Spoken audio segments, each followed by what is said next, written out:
है। मैट्रीज का exit poll आ चुका है, उसके आंकड़े आपकी स्क्रीन पर आपको बस थोड़ी देर में दिखाई देंगे। ये देखिए, ये आ गए। मैट्रीज कह रहा है बीजेपी और आम आदमी पार्टी में कांटे की टक्कर दिल्ली के चुनाव में होने वाली है, लेकिन बीजेपी 35 से 40 सीटें जीतकर सरकार बनाएगी। लेकिन आम आदमी पार्टी भी रेस से बाहर नहीं है। आम आदमी पार्टी भी 32 से 37 सीटें जीत सकती है और सरकार तीसरी बार भी बना सकती है, लगातार तीसरी बार। कांग्रेस हो सकता है इस मैट्रीज के एग्जिट पोल के मुताबिक एक सीट पर जीत हासिल कर ले। यानी वही बात जो पहले यशवंत देशमुख बता रहे थे, वही बात जो अभी प्रदीप जी बता रहे हैं। मैट्रीज का सर्वे भी कह रहा है कांटे की टक्कर। बहुत ही दिलचस्प मुकाबला इस बार दिल्ली में बीजेपी और आम आदमी पार्टी के बीच देखने को मिल रहा है, लेकिन एज इस बार बीजेपी को। अब मैट्रीज का सर्वे कह रहा है 35 से 40। दिल्ली में 70 विधानसभा सीटें हैं, बहुमत का आंकड़ा है 36। अब ऐसे में बीजेपी 35 से 40 और आम आदमी पार्टी 32 से 37, यानी दोनों में से कोई भी पार्टी सरकार बना सकती है, पर ज्यादा चांसेस मैट्रीज के मुताबिक बीजेपी के सरकार बनाने के हैं। जरा प्रदीप गुप्ता को स्क्रीन पर लाइए, बाकी मेहमानों को भी स्क्रीन पर लाइए। प्रदीप जी, बस पहले आपकी एक चीज को करेक्ट कर दूं। आप अभी जो मैट्रीज ने तो आंकड़े दे दिए हैं, यशवंत जी का मुझे पता नहीं, आपने कहा कि वो भी कह रहे हैं करीबी। मैंने कतई नहीं कहा कि करीबी मुकाबला है।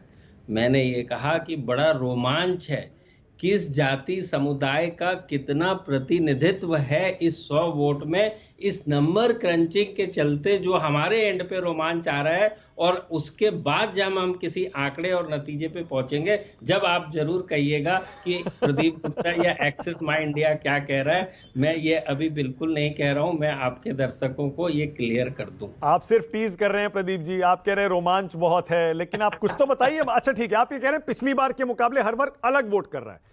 पिछली बार तो हर क्लास ने, हर वर्ग ने आम आदमी पार्टी को वोट दिया था। अगर वो अलग वोट कर रहा है, इसका मतलब तो कुछ हो रहा है जमीन पर। बिल्कुल यही मैं कहना चाह रहा हूं। हाँ, तो अब कुछ तो बताइए जो आपने बोला। एक बात का क्लियरिटी मेरे सामने बिल्कुल है कि जो 15 और 20 में हुआ, 60 से ऊपर सीटें आई आम आदमी पार्टी की, ये कतई नहीं आ रही है, इसमें गिरावट है। सवाल है कितनी गिरावट है। 54% जो वोट मिला था करीब करीब दोनों बार, वो नहीं होता हुआ दिख रहा है, उसमें गिरावट है, ये बिल्कुल सही है। लेकिन सरकार किसकी बन रही, मेरा ऐसा मानना है 15 साल के आंकड़े यदि मैं रखूं और उसको नतीजों को, रिजल्ट को करूं कि करीब 30 स्टेट हैं जहां के चुनाव होते हैं और 3 बार 15 साल में हो गए, तो 90 वो और 3 लोकसभा।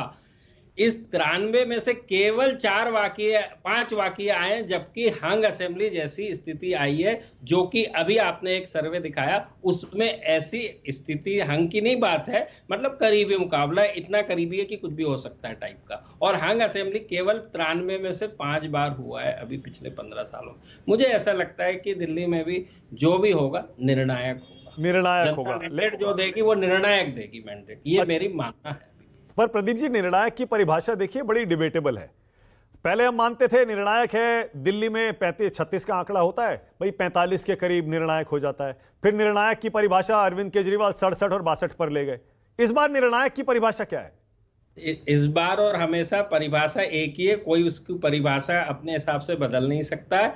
किसी भी पार्टी को क्लियर मैंडेट मिलना, यानी कम से कम 36 सीटें मिलना, इसको हम निर्णायक कहते हैं। उसके ऊपर जितनी